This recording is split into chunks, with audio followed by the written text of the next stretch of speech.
बिहार मतदाता सूची पुनरीक्षण का केस। महुआ मोइत्रा पहुंची सुप्रीम कोर्ट। क्या सुप्रीम कोर्ट लगाएगा स्टे? बिहार केवल झांकी है, अब काम तो बंगाल में बाकी है। बिहार में चुनावी बिगुल बज चुका है। इसी बीच अब एक नया बखेड़ा भी शुरू हो गया है। ये नई जंग कोई नई कहानी नहीं है, बल्कि वोटर लिस्ट वाली वही पुरानी समस्या है जिसको लेकर अब राजनीतिक विवाद बढ़ गया है।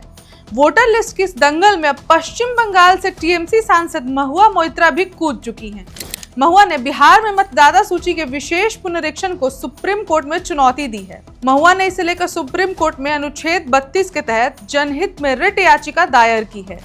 इस याचिका में 24 जून 2025 के चुनाव आयोग द्वारा जारी किए गए उस आदेश को रद्द करने की मांग की गई है, जिसके तहत बिहार में मतदाता सूची का विशेष ग्रहण पुनरीक्षण चल रहा है। याचिका में कहा गया है कि चुनाव आयोग का आदेश संविधान के अनुच्छेद 14, 19 1A, 21, 325, 326 और जन प्रतिनिधित्व अधिनियम 1950 और मतदाताओं के पंजीकरण नियम 1960 का उल्लंघन है।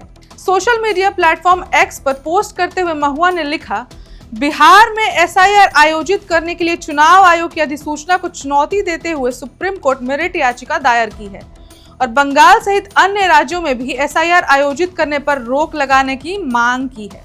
आपको बता दें कि इस याचिका में आपत्ति जताई गई है कि देश में ये पहली बार हो रहा है कि जिसने पहले कई बार मतदान किए हैं तब भी उसे अपनी नागरिकता साबित करने को कहा जा रहा है। याचिकाकर्ता का कहना है कि मतदाता सूची से नाम हटाने या जोड़ने की प्रक्रिया केवल RER नियम 1960 के नियम 21A और नियम 13 पढ़े जाने वाले फॉर्म 7 के तहत ही की जा सकती है। बता दें कि चुनाव आयोग की ओर से ऐसी ही प्रक्रिया दूसरे राज्यों में लागू करने की भी तैयारी की जा रही है। मतदाता सूची पुनरीक्षण के खिलाफ सुप्रीम कोर्ट में राजद सांसद मनोज झा और टीएमसी सांसद महुआ मोइत्रा दोनों ने ही याचिका दायर की है। मनोज झा ने भी चुनाव आयोग के उस निर्णय को अदालत में खारिज करने की मांग की है, जिसमें आयोग ने बिहार में एसआईआर प्रक्रिया को तुरंत लागू करने का निर्देश दिया है। राजद का कहना है कि विधानसभा चुनाव से ठीक कुछ महीने पहले इस तरह की प्रक्रिया चुनाव प्रक्रिया की निष्पक्षता पर सवाल उठाती है। इधर पश्चिम बंगाल में अगले साल विधानसभा के चुनाव होने वाले हैं और यही कारण है कि टीएमसी सांसद महुआ भी अब इस मुद्दे में कूद गई हैं। विपक्ष द्वारा आयोग की प्रक्रिया पर सवाल खड़े किए जा रहे हैं। विपक्ष सवाल उठा रहा है कि जिस आधार कार्ड को सबसे बड़ी पहचान के तौर पर देश में प्रसारित किया गया, उसे ही क्यों चुनाव आयोग ने वोटर समीक्षा के दौरान पहचान पत्र के तौर पर मानने की लिस्ट में नहीं रखा है। न्यायमूर्ति सुधांशु धूलिया और न्यायमूर्ति जय माल्या बागची की आंशिक कार्य दिवस पीठ ने वरिष्ठ अधिवक्ता कपिल सिब्बल के नेतृत्व में कई याचिकाकर्ताओं की ओर से प्रस्तुत दलीलों को संज्ञान में लेते हुए गुरुवार यानी 10 जुलाई को मामले की सुनवाई के लिए सहमति जताई है। सिब्बल ने पीठ से आग्रह किया कि वे इन याचिकाओं पर चुनाव आयोग की नोटिस जारी करें।